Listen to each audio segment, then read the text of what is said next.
nasional adalah nilai-nilai, keyakinan, dan norma yang meresap dan dibagikan yang digunakan untuk memandu kehidupan dalam masyarakat. Komponen kebudayaan nasional ada 4, yaitu yang pertama ada kepercayaan budaya, norma budaya, simbol budaya, cerita dan ritual, dan yang terakhir ada bea cukai.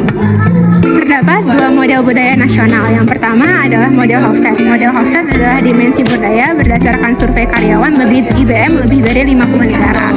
Terdapat 4 hal yang dikemukakan oleh model Hofstede. Yang pertama adalah jarak kekuasaan, yang kedua adalah penghindaran ketidakpastian, yang ketiga ada individualisme, dan yang terakhir adalah kejantanan.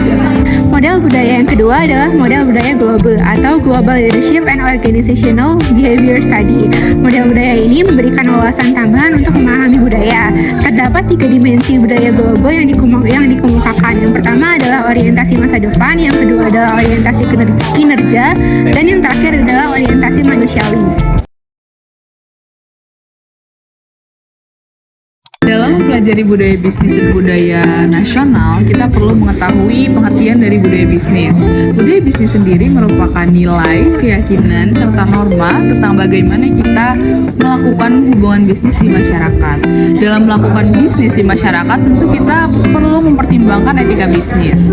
Etika bisnis sendiri memiliki pengertian tentang perilaku yang boleh atau tidak boleh untuk dilakukan dalam bermasyarakat dan dalam melakukan bisnis. Salah satu aspek penting dalam budaya bisnis yaitu berbahasa dalam konteks komunikasi. Karena dalam konteks komunikasi kita mengetahui ada bahasa berkonteks tinggi dan bahasa berkonteks rendah. Dalam bahasa berkonteks tinggi biasanya itu dinyatakan dengan secara langsung atau disebut secara eksplisit. Namun dalam bahasa berkonteks tinggi biasanya hal-hal mengenai bisnis itu tidak disampaikan secara langsung atau implisit. Dalam budaya nasional ada beberapa hal yang harus kita perhatikan. 3 diantaranya yaitu subkultur, etnosentrisitas, dan stereotip. Subkultur sendiri merupakan perwakilan tentang bagaimana suatu masyarakat itu berperilaku, dan etnosentrisitas itu mengacu pada sesuatu di mana seseorang atau suatu masyarakat itu menganggap etnosentris mereka atau etnis mereka itu paling baik di antara yang lain. Sedangkan stereotip itu mewakili asumsi tentang bagaimana suatu masyarakat atau kelompok tertentu itu berperilaku dan bersifat ataupun berpikir. Dari berbagai penjelasan atau pengertian tentang budaya nasional maupun budaya bisnis, kita bisa mengetahui bahwa kecerdasan budaya sangat dibutuhkan oleh manajer pada saat ini. Karena kecerdasan budaya sendiri menyangkut kompetensi seorang manajer dalam mempelajari dan mengerti terhadap perbedaan-perbedaan budaya dalam melakukan bisnis. Pada setiap perusahaan memiliki ciri khas masing-masing. Apa yang menyebabkan perusahaan tersebut memiliki ciri khas? Tentunya, budaya dan etika bisnis. Kenapa sih perusahaan harus memiliki budaya dan etika dalam kegiatan bisnisnya? Nah, apabila perusahaan memiliki budaya tertentu serta etika, maka akan menghasilkan kemajuan perusahaan. Mengapa demikian? Mari kita lihat dari pengaruh budaya dan etika bisnis.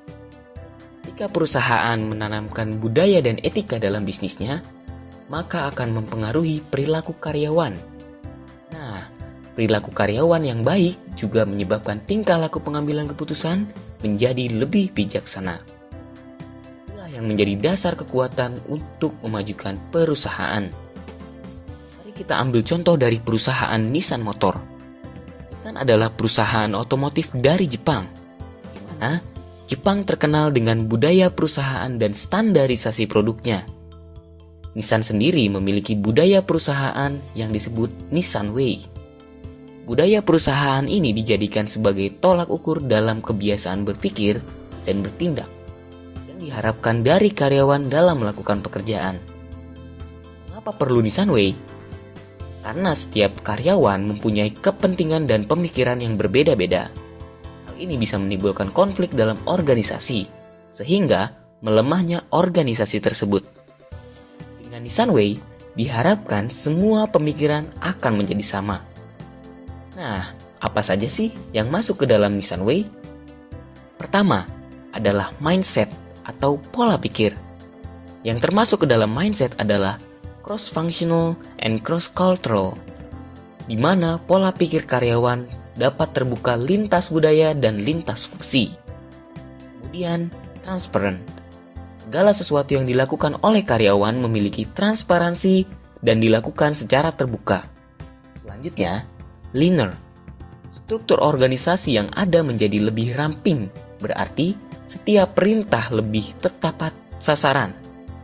Kemudian, yang keempat adalah frugal, yang artinya hemat.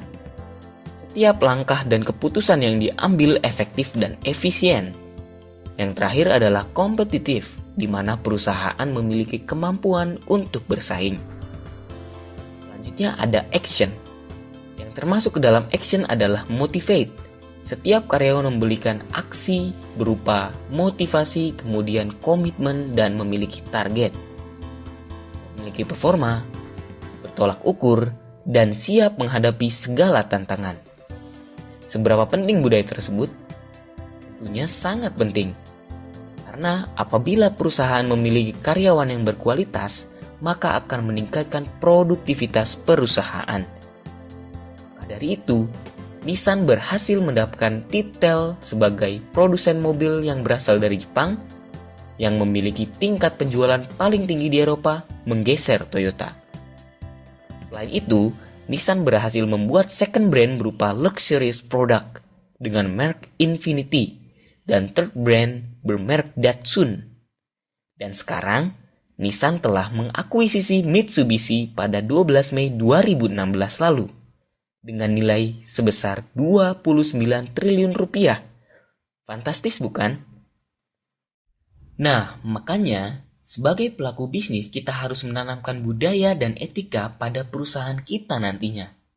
Mungkin sesuatu yang telah dilakukan oleh Nissan bisa menjadi acuan untuk kita. Oke, cukup sekian dulu ya. Makasih udah nonton videonya.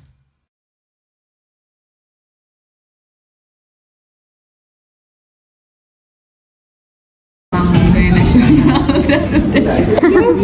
Terdapat dua model budaya nasional yang dikemukakan. Yang pertama,